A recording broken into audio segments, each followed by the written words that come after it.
Saya akan membahas dengan hal yang sangat sederhana. Jika sebuah negara mempunyai utang yang cukup besar, apakah negara tersebut bisa juga menjadi negara yang collapse nantinya ketika negara itu tidak mampu membayar hutang? Tentu bisa. Negara sebesar Amerika Serikat pun yang mempunyai banyak hutang dalam bentuk obligasi, terus itu pinjaman dan lain-lain, itu bisa bangkrut. Karena kenapa? Hutang adalah beban anggaran. Apalagi negara sebesar di Amerika itu mempunyai kepentingan politik global dan juga banyak operasi-operasi intelijen di luar negeri yang sampai saat ini hasilnya juga masih diragukan apakah efektif atau tidak. Nah, belajar dari kasus itu, semua negara harus hati-hati dalam mengelola hutang. Jangan mengatakan bahwa wajar kalau banyak negara di dunia itu harus punya hutang. Tapi jika kita tidak mampu membayarnya, bagaimana? Contoh, saya akan memberikan contoh yang sederhana.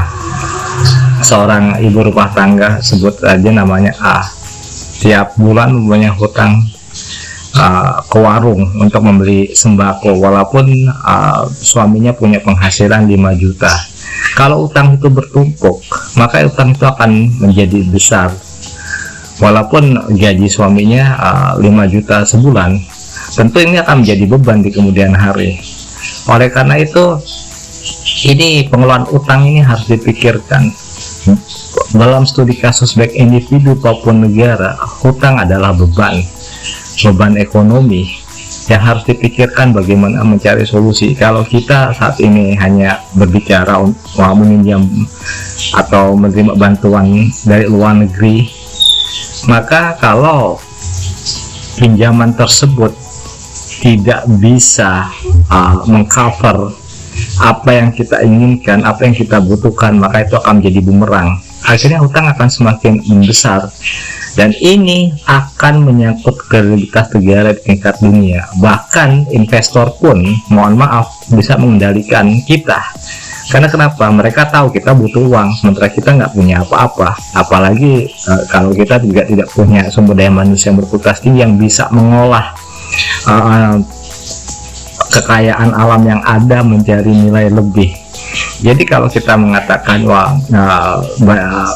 hutang kita masih dalam batas aman, sampai sejauh mana batas aman? Amerika pun sekarang sudah ngeri terhadap hutang yang mereka puja, karena akan melebihi beban anggaran. Apalagi kepentingan mereka banyak sekali, bukan hanya di bidang ekonomi, bidang politik, bidang teknologi, dan lain-lain. Dan juga Amerika juga banyak terlibat konflik di banyak negara, maka itu dipandang sebagai hutang. Pajak rakyat tidak selamanya mampu untuk mengcover hal tersebut. Investasi asing masuk, tapi juga investasi asing bisa keluar kalau mereka merasa tidak pas. Jadi kalau kita mengatakan masih dalam batas aman hutang kita, sampai kapan hal ini? Ingat, dunia sedang dalam keadaan tidak menentu. Kalau kita masih mengatakan dunia baik-baik saja, berarti ada yang salah dalam pandangan kita, dan kita harus lebih banyak belajar mengenai globalisasi. Bahwa globalisasi saat ini memberikan hal yang tidak terduga dan hal yang tidak menentu. Bahkan globalisasi sekarang cenderung ke arah konflik militer. Kita bukan hanya bisa mengatakan globalisasi tidak menentu, tetapi ke arah konflik militer.